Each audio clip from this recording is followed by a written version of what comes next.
آج کی نصیحت دیر سے دیر تک سونے والے توجہ دیں۔ ایک شخص حضرت ابراہیم بن ادھم رحمۃ اللہ علیہ سے بحث کر رہا تھا کہ برکت نام کی کوئی چیز نہیں ہوتی۔ آپ رحمۃ اللہ علیہ نے فرمایا، تم نے کتیا اور بکری دیکھی ہے؟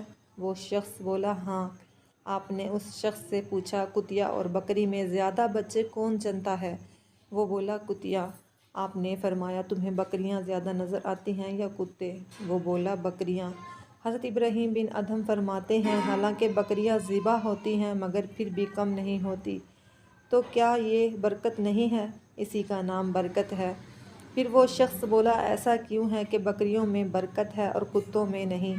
آپ فرماتے ہیں، بکریاں رات ہوتے ہی فوراً سو جاتی ہیں اور فجر سے پہلے اٹھ جاتی ہیں، اور یہی نزول رحمت کا وقت ہوتا ہے، لہٰذا ان میں برکت حاصل ہوتی ہے، اور کتے رات بھر بھونکتے ہیں پھر فجر کے قریب سو جاتے ہیں، لہٰذا وہ رحمت و برکت سے محروم ہوتے ہیں۔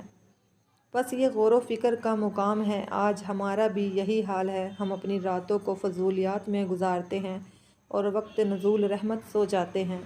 اسی وجہ سے آج نہ تو ہمارے مال میں برکت ہے، نہ ہی ہماری اولاد میں، اور نہ ہی کسی دوسری چیز میں برکت رہ گئی ہے۔ اگر آپ میری ویڈیو دیکھنا چاہتے ہیں تو میرے چینل کو سبسکرائب کیجیے، میری ویڈیو کو لائک اور شیئر ضرور کیجیے۔